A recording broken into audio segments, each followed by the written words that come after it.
Hi, Emily here from Homemade Emily Jane, and today I'm going to teach you how to make a pinwheel quilt block just like this one. This pinwheel tutorial is in conjunction with a pattern that has 3 sizes for making this simple quilt block. You can grab the pattern for free in the description below, so make sure you find that link, sign up for my email list, and I will send you the PDF pattern right to your inbox. This is the small size pinwheel, but the pattern also includes a medium and large size pinwheel quilt blocks as well. Today I'm going to walk you through exactly how to make the pinwheel quilt block using the 4 at a time, no waste flying geese method. If you've never tried this flying geese technique before, I think you're really gonna like it. It can seem a little tricky at first, but once you get the hang of it, it's really easy and a really great option for making flying geese without wasting any fabric. The first thing that we're going to do is begin with cutting. So reference the top of page 2 in the pattern for the cutting instructions for one block of the size that you're choosing. I'm going to use this white for the background and this teal for the pinwheels. For the small quilt block, I'll start with the background fabric. We'll be cutting 4 3-inch squares and then 4 rectangles that are 4.5 inches by 2.5 inches. For the pinwheel fabric, we're going to cut out just one 5.5-inch square. This one 5.5-inch square is going to be turned into 4 flying geese. So I'll start off by cutting the 4 3-inch squares. I'm just using this scrap of fabric, and I'll line up the 3-inch mark with my ruler and trim.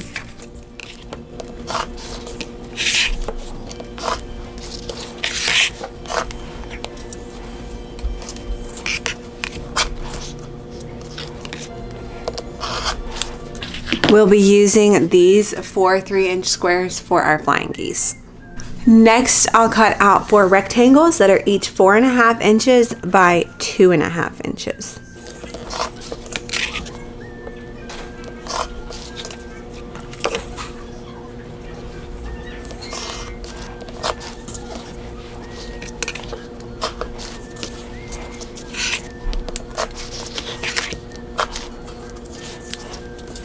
We'll set these aside for after we finish our flying geese. The next piece to cut is one 5.5-inch square. Now let's move on to making the 4 at a time flying geese. Next, we'll take a marking pen or pencil and we're going to draw a diagonal line on each of these background squares.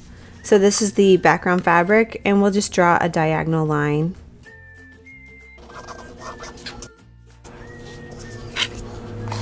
Instead of using a marking pen like this, you could fold them in half diagonally and press with a hot iron.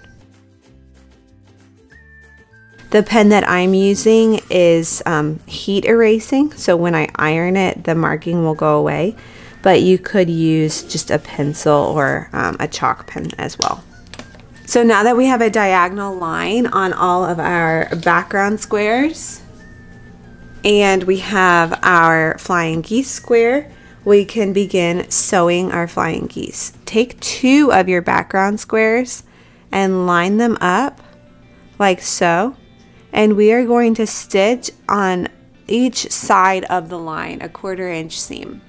Now you can use pins to keep these pieces in place, using 1 pin on each piece of fabric is how I prefer to do it.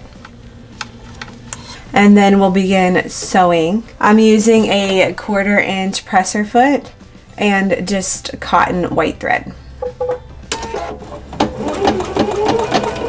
I line up the edge of the 1/4 inch foot with the line so that I'm stitching a 1/4 inch away from the line. And right before I get to that pin, I'm going to take it out.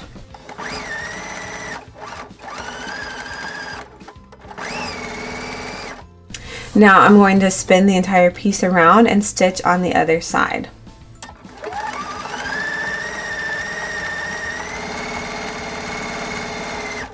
Now you'll see I have a seam on each side of that line, sewing 2 of the background squares onto the big flying geese square. The next step is to cut directly on that center line.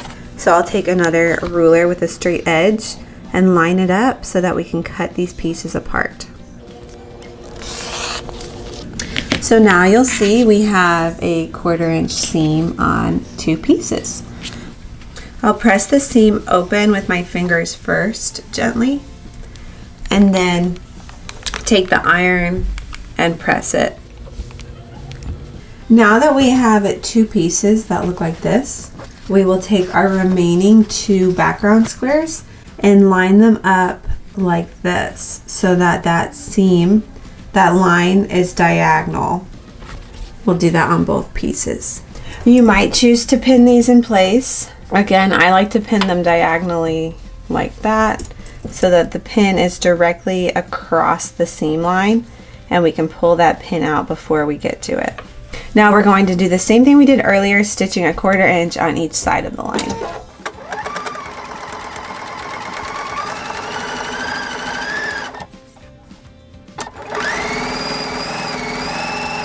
And then repeat for the other piece.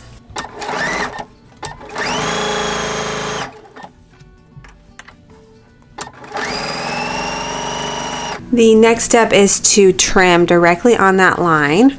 So we'll take our ruler again, lining it up, and our rotary cutter, and cut the pieces apart. So that's the first one, and now the second one. Now you'll see we have 4 pieces, and we'll open them up into flying geese. Now the first thing I do is set the seams, and then I'll take them one at a time, open up the seam with my finger and thumb, and then press that seam open. And here's a little trick when you're making these 4 at a time flying geese. You might find an extra little piece of fabric hiding in that little corner. I like to pull that out to reduce the bulk as I sew these together. And then you repeat for the other 3.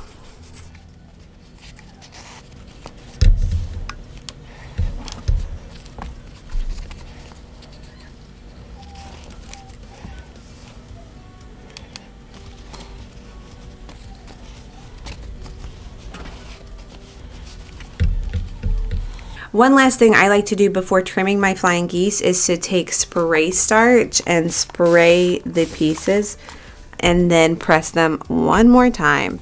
That just makes the seams a little bit extra crisp. Now that your flying geese are pressed nice and flat with the seams open, we can trim them to size. So these ones for the small pinwheel block are going to be 2.5 inches by 4.5 inches. And we want to make sure that we maintain a 1/4 inch of background fabric between the point on the geese and the edge of the piece so that we can use that as seam allowance. So you can take your ruler and place it on top of your geese and make sure that it's at least 2.5 inches by 4.5. So we have room to cut off. What I like to do to make sure that it's centered is to find the halfway point. So for this size, it's 2 1/4, and find that dot that's a 1/4 inch down and 2 1/4 inches in, and that'll line up directly with the point of your geese. And then you can begin trimming the side and the top. And then once that piece is done, the easy part is just to rotate it and look at the 4.5 and the 2.5 lines. Line it up and then trim the remaining 2 sides. Another tip here is to make sure that if your ruler has a diagonal line, it lines up with your seam. And now you have your flying geese that are the same size as the other background rectangles that you cut earlier. And the next step is just to repeat that for trimming all of your flying geese. Now, if you are making the medium or the large size block, just make sure that you are trimming your flying geese to the sizes noted in the pattern and that they are the same size as your background pieces. So now we have 4 flying geese and 4 background rectangles that are the exact same size, and we'll put them together into the pinwheel quilt block. So you can lay out your pieces like the diagram shows, or you can simply take your 4 flying geese and your 4 rectangles and piece them together using a 1/4 inch seam so that the point of the geese is pointing towards the background rectangle. Now you might choose to pin here, lining up your background piece with your flying geese piece, or you can just line them up and hold them in place. If you're going to pin, I like to pin with the pin pointing towards the edge that you're going to be sewing. So it's pointing towards the seam edge. And then you can line it up and start sewing your 1/4 inch seam.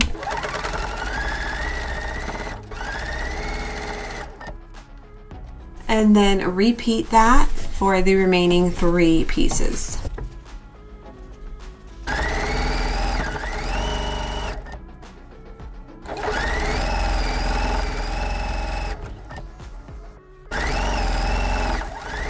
And next we will press these seams towards the background piece.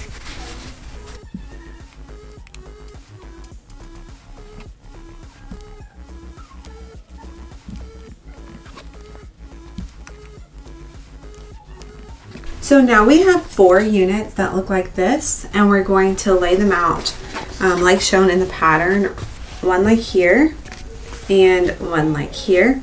And we'll do that 2 times. So I'll just lay them on top of each other and we can pin them in place. So we'll take this piece on top of this piece and pin it so that we line up the edges. And I like to pin pointing towards the seam that I'm sewing and making sure to grab that seam in the middle. And we'll sew these again with a 1/4 inch seam.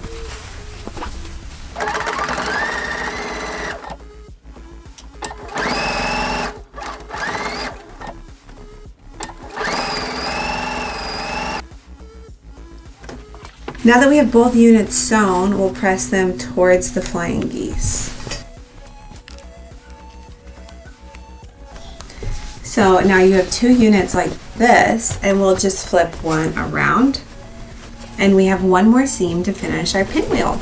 You'll be able to nest the seams here, so when you bring them together, you'll see the seam on this back piece is pointing towards that direction, and the seam on the front piece is pointing in the opposite direction, and you can pull those seams to nest. So snuggle them up real close together and pin right there in place to keep them together. And then I'll pin again at each end. And now we can go sew our final seam. Being really careful as you get to the seam in the middle.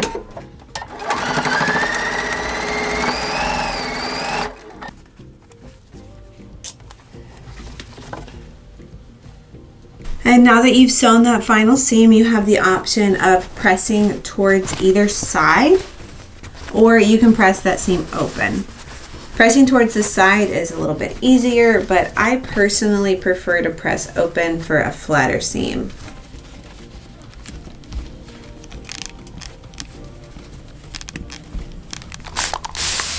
Now you can put some starch on that seam as well to help it lay a little extra flat. Once you're finished pressing, you are done with your pinwheel quilt block.